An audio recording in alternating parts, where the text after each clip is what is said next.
home of the high performance, high value finishing craft workers of Southern Nevada, District Council 16, Las Vegas.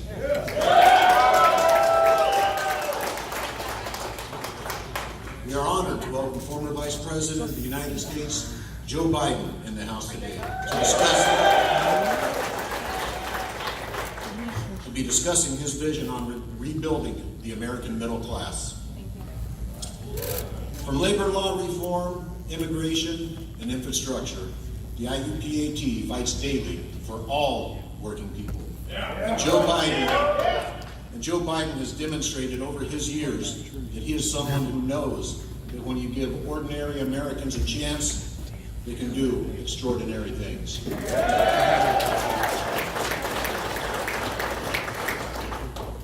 We at the IUPAT are happy to open our doors to candidates running for President of the United States. Working men and women, especially union members, will be a critical demographic in the upcoming 2020 election. So please join me in welcoming a fierce advocate for working families and a friend of the painters and allied trades, Mr. Vice President Joe Biden.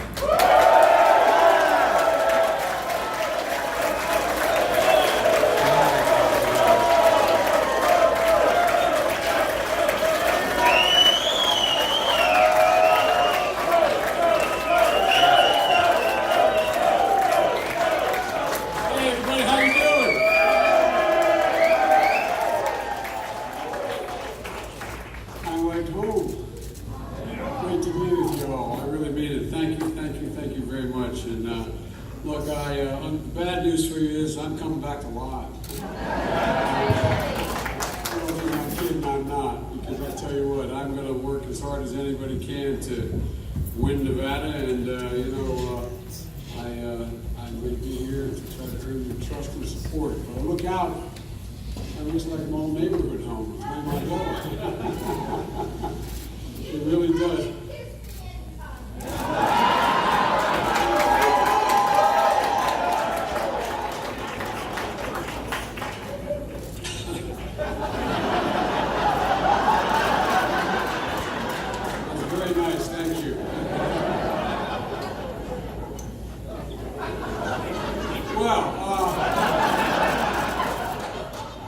On a serious note, the one thing that just every time I come back to Nevada, and I've been here, a fair amount, the fact is that it's hard to not think about what happened on October 1st, that day. All the lives we lost, all the families that were changed, and created by senseless gun violence. And folks, the moment you never forget. I know we will forget the meeting that I had with all parents of the 20 school kids that were killed, and the teachers were killed up in San Diego, and it goes on and on and on. And I just want to say to you, we don't have to have, there's a Second Amendment, but there's a rational way to do the Second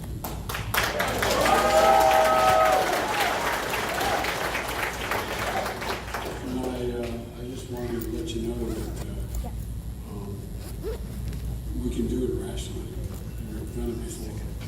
Folks, look, Jason, thanks an awful lot for the introduction, and I understand Chris Christopherson is making music. No, I'm only kidding. He's not here yet, I was told. And Donna, thank you for all you've done as chair of the party. Because being chair of a political party is the most important, thankless job in America, I think. Kind of like being a business agent. Regent Sam Lieberman. Folks, look, the fact of the matter is, we all know in our gut that this election is different. Not any election we have, not because I'm running, but it's different. This is about a lot more than politics. This is bigger than a political decision. Because I really believe, with my whole heart and soul, the core values of this country, decency, honor, leaving no one behind, who we are, we the people, it's really, literally, not figuratively at stake. All that's made America, America. And you know why? to 4 years, this administration will go down as an aberrant moment in American history.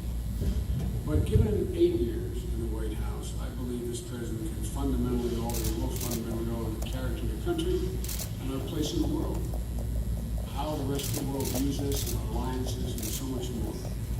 And folks, can't let that happen. The threat that this president posed in this nation is any like I've seen in my lifetime. And that's not an exaggeration. You know, we saw it most vividly in Charlottesville. And, you know, it's amazing with this president watching pure racists and neo-Nazis and Ku Klux Klan coming out of the fields with torches, chanting anti-Semitic bile that's taking place, and then met by decent, honorable people saying, not my city, that's not who we are. And the clash occurred, and he said, well, quote, there are very fine people on both sides. Here's the deal, guys, you know, there's a lot of things that we didn't get right in this country, but one thing I think I challenge you to think of any president of the United States who's ever said something like that as president, including back in the days when the Ku Klux Klan was really on the march in the 20s and back in the days in the 1870s and 1880s. I mean, it just never happened before. And guess what? It was not only diminished people at home, but that was heard around the world. And one thing I want to say to you, I spent a lot of time dealing with world leaders in my career because of the nature of my responsibilities in the Senate as the chairman of the Foreign Relations Committee and vice president, the responsibilities the president gave. And folks, it does us great damage around the world about who we are. You know, it wasn't just, it just didn't happen in this country. I wrote at the time that I thought we were in a battle for the soul of America. And by that I meant for the basic fundamental values that we stand for. It sounds corny. We hold these truths. All men are created equal, endowed by their Creator. We've never fully lived up to that commitment. Jefferson didn't live up to it. But we've never fundamentally walked away from it. Walked away from it and said that's not who we are. And folks, as I said, I wrote then, back when that happened, an article saying that we're in the battle for the soul of the country. And it just didn't happen in Charlottesville. It's happened in Pittsburgh, it's happened in California, it's happening every day. And you know, reporting things just a few days before their high school graduation, separating children from their parents and reporter. And you know, it isn't who we are. We're better than that. And you know, we can protect, and we must protect our border, but we can do it humanely, the way we've done in past years. You know, and it's time to stop using, and the reason I mention immigration is not really because I'm here in Nevada, and you understand it more than most states. The reason I mention it is because think of what's happening. It's being used as a way to demonize people. Demonize people because of the way he talks about it. That talks about, and I'm not going to repeat the verbiage about, you know, how he refers to Mexicans and Central Americans and Muslims. And, I mean, it's all about dividing us. And, you know, we can solve the problem at the border. And it stands, and it starts down at the border. We can do it by making the countries and helping the countries where they're fleeing from better so they don't want to leave in the first place. The fact of the matter is, you know, when I was vice president, I was able to put together an overwhelming bipartisan support, Democrats and Republicans, to provide significant amounts of money in direct return for these countries dealing with corrupt police systems, dealing with their school systems, dealing with opportunities. And it was working. The president just now has cut all that money. And it was bipartisan, overwhelmingly passed by Democrats and Republicans. But folks, the fact is that we cannot let this administration win again in 2020 because it's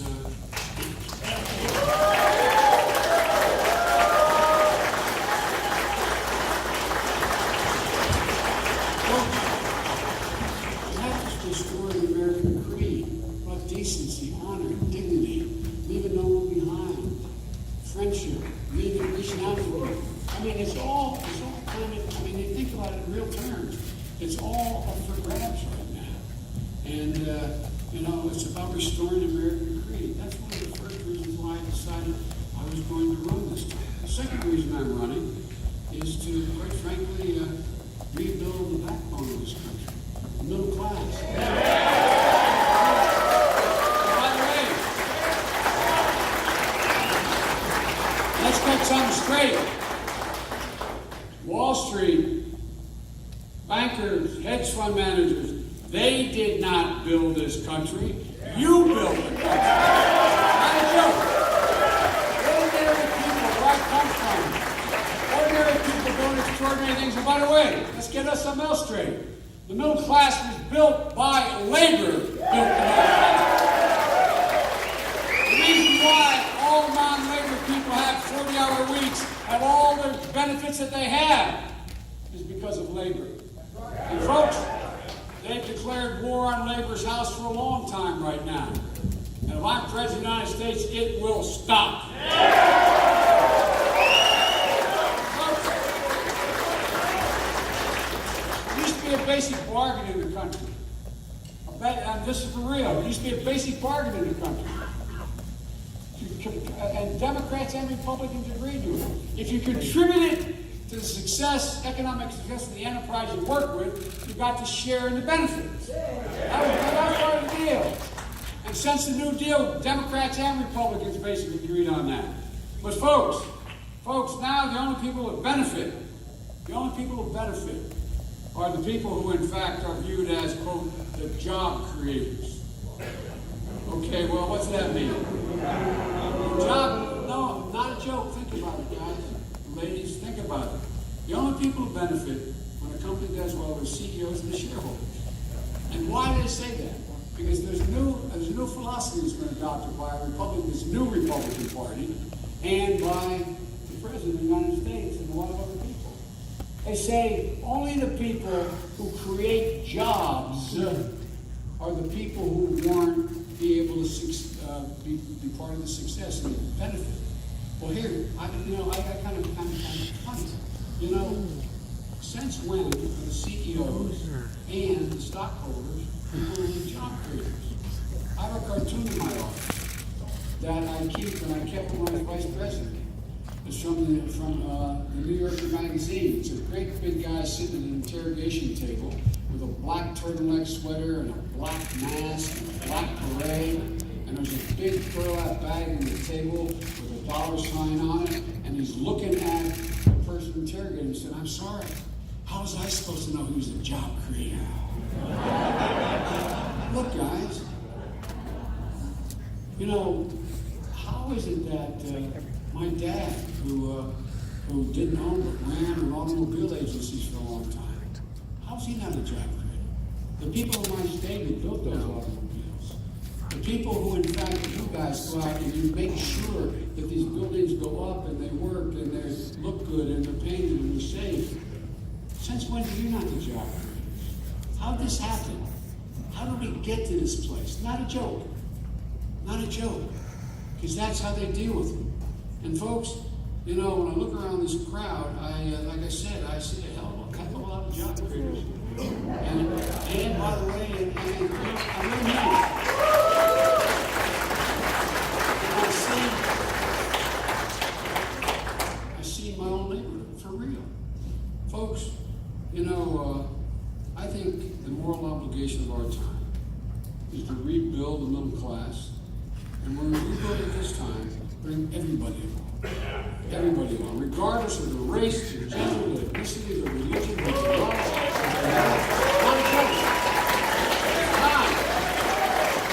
This is totally not our capacity to do this, folks. It's all about restoring the dignity of work, being able to provide for the security and joy of your family. How can a person working like the devil provide dignity, have the sense of dignity, when in fact they turn around and they can't afford to take care of their sick child because they had a pre-existing condition, or that the insurance company says the money's run out? I can't imagine when Jill and I were caring for our son Bo and he was dying of a terminal disease, if the insurance company could have come along and said, "That's enough, we can't do the palliative care the next 6 months." How is that not depriving you of your dignity? No, I really mean it. What's the deal here, folks? What's the deal? You know, so many people look at what's the worst thing for a parent to have to do? Look at a talented child, know they have great opportunity, know there's nothing they can do to help them. What happens? What happens when you look at that child? They want to go beyond high school, to trade school, to a community college, whatever they want to do, and they have talent. And you look at them and say, I'm sorry, honey, I can't help you. I don't know how to help. I can remember my dad, I was trying to get to school, to college. First one in my family to go. And I went down to his office, to the place he worked, because it was a senior prom night, and I got to straighten. The great thing had the dad around the age, you got a new car for senior prom. I dropped off my old 51 Plymouth, and got in and I asked her, I said, where's Dad? She said, he's out on the lane. And I walked out, and my dad looked at me and said, I'm sorry, Joe. I'm so sorry. I'm so sorry. I thought something happened. Through her cell phone, I thought my brothers, my sister, and my mom. That's a true story. And I said, what's the matter, Dad? He looked at me and said, Joey, I went to the bank today to borrow the money to help get to school. They won't lend it to me. I'm so ashamed. Come on, man. Think of all of you, maybe some of you have had that discussion. Think of how many people in the United States of America are going to be sitting down this end of May or June and having to look at their son or daughter and say, you know, I don't think we have enough money to get you back to school. I'm not sure what we're going to do. You know, the fact of the matter is that the way we worked in my household is there used to be a deal, and this right now, I think the corporate culture is just squeezing the life out of workers, depriving you of your dignity, stripping you. In this state across the country, as I said, there's been a long war waged against labor. But now it's gone beyond that the last several years. Do you realize that unrelated to organized labor, an individual just trying to negotiate for him or herself their worth, yet over 40% of all workers have to sign non-compete agreements? They won't go across town and try to get a job in a diner or a sandwich shop that pays a little bit more. Come on, man. What's that all about in terms of pressing wages? That's all it is. And folks,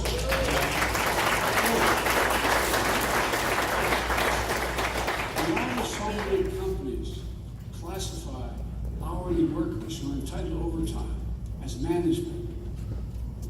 As management. If you're stacking a shelf and you control the guy bringing or the woman bringing the cart out with the spaghetti sauce on it, to stack, you're a manager or someplace. What's wrong? You know what that did just last year? It deprived 4 million hourly workers of $1.2 billion in overtime. Now where'd that go? That went back into the company so they can buy back their own stock, increasing their salary, encourage their shareholders. Folks, I know your legislature is, speaking of overtime, I know it's working to raise the minimum wage, but I think it's long past $12. I think it's long past time to do $15 an hour across the United States today. Why should anyone have to work 40 hours a week, full-time job, and live below the poverty rate? That's not who we are. That's not the United States. Look, let me ask you something. You go out there and take a look. It's about time that we start to reward work, not just wealth. Folks, let me ask you something. Stock market soaring. How do you feel about it? Do you feel good? Does it change your life? You feel really great, right? Things are really moving. Tax cut. $2 trillion increase in deficit. Raise your hand. How many of you benefited really from that, man?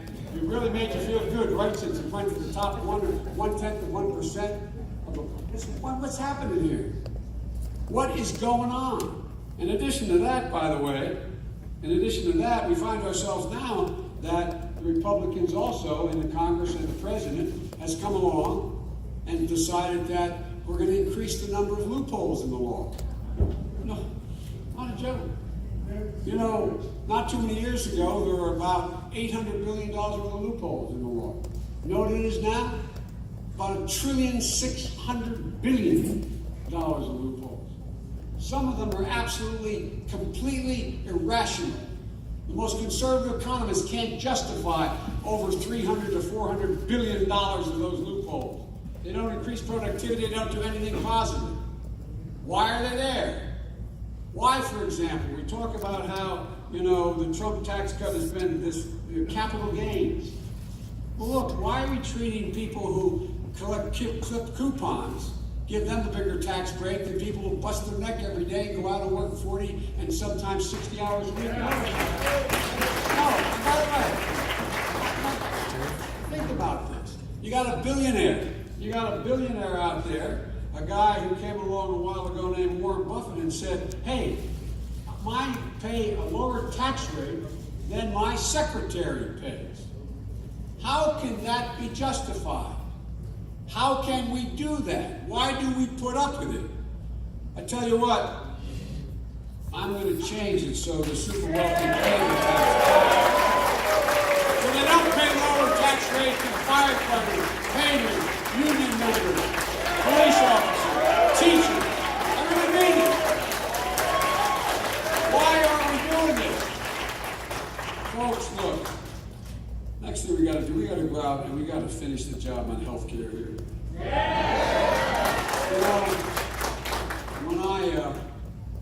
When we passed the Affordable Care Act, I told the president it was a big deal, or something to that effect. Thank God I asked the guy to turn this way and make my mic.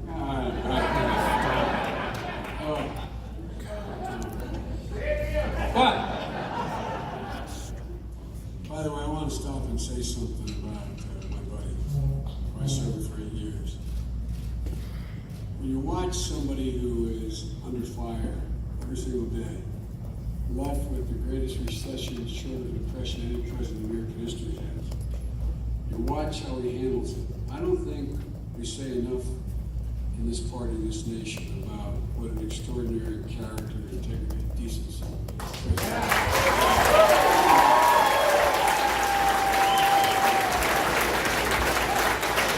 President, we didn't have to turn off the television when he came on. Children to look up to. No. I think I was proud every single day I served alongside him, and never more than the day we passed the Affordable Care Act. Let me tell you why. Because it was a gigantic leap forward in this country. The historic progress we made extending health insurance to 22 million Americans. Now, you all busted your neck in negotiating for yourselves decent health insurance by and large because you fought so hard for it and you're organized. But 22 million people out there are covered by health insurance that they never had before.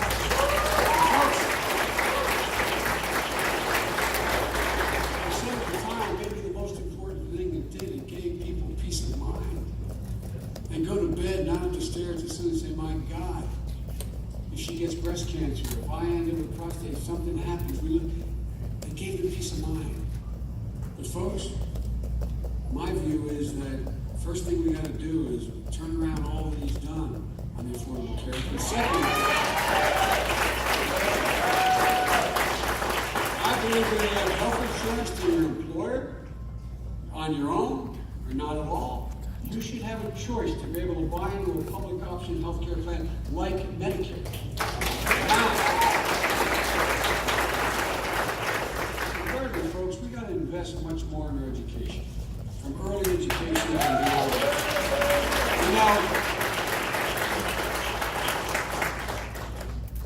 My wife Jill has been teaching in the public school system a long time, and she's now teaching. She's been at 2 community colleges, one now in Northern Virginia. And she says it best. She said, any nation that out-educates us is going to out-compete us. Any nation. And folks,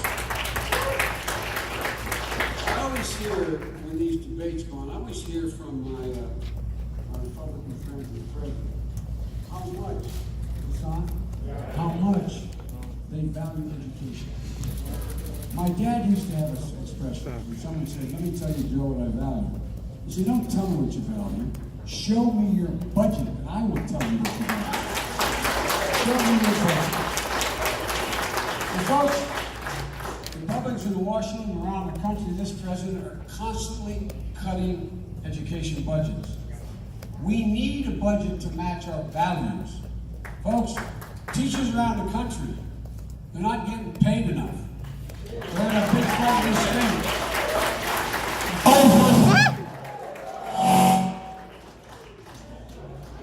The fight is worth having. And I'll tell you why it's worth having. It's not just about them, it's about classroom sizes. It's about kids. You realize statistics show that teachers around the country take more out of their pocket to help their kids, buying notebooks and pencils and all the rest, than any other group that doesn't. So folks, look, the fact of the matter is that, let me say to all the leaders in this state, that you're working like the devil to try to teach us a better opportunity. I want to tell you, I'm with you. I'm with you. And by the way, if I wasn't, I'd be sleeping alone. Teaching is not what my wife does, it's who she is. You ever watch us get off an airplane on television? She always has a bag with her. She's out always marking paper. I saw her on television today doing an interview about a book she's written, and they said, you're going to continue to teach you. And first they said, I don't know about that, but I got to get going because I have to give a final. But folks, look.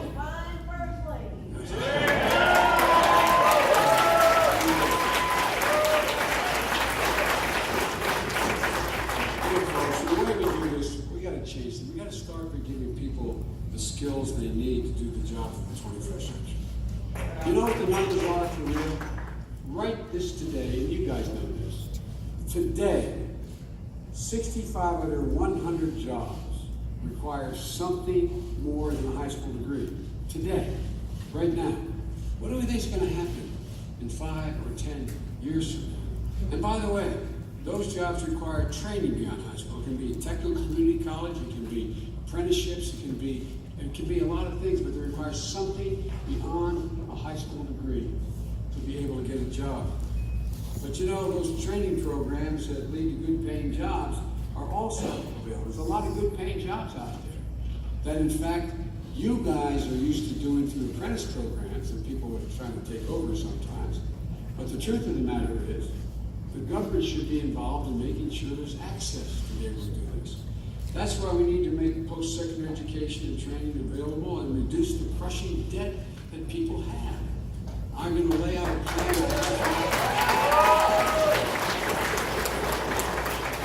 Street loan.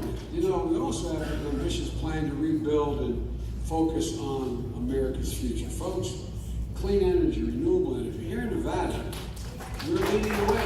We're leading the way with past renewables portfolio standing at 50% by 2030. Why in God's name is that not the goal of the United States of America, and even sooner we will do it?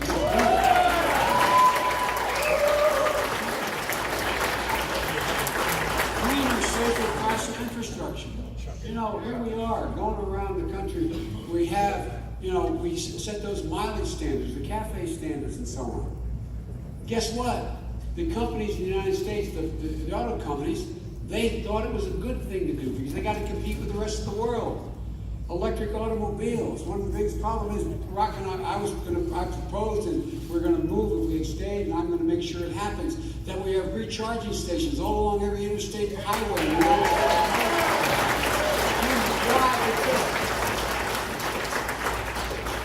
Look, folks, and safer, more affordable housing. Why in God's name we have the environmental problems we have around the country? I was speaking to these folks earlier today.